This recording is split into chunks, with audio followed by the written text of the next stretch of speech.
কি বলছ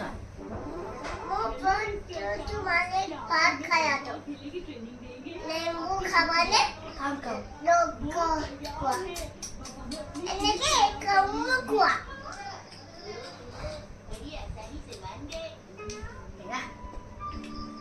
কুয়া লোক লোয়া কুয়া খাইতে নাই কইয়া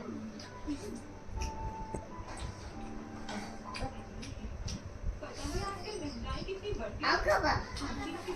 हो गई है आजकल सब्जियों भी ताजी नहीं मिल रही है बाजार में हाँ ये तो आपने बिल्कुल सही कहा क्या पढ़ी हम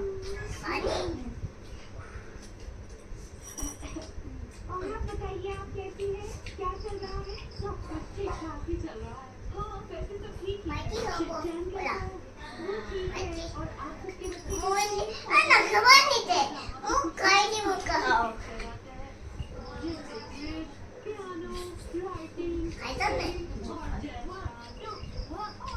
बहुत अच्छी बात है लेकिन मेरा बेटा तो कुछ सीखना ही नहीं चाहता।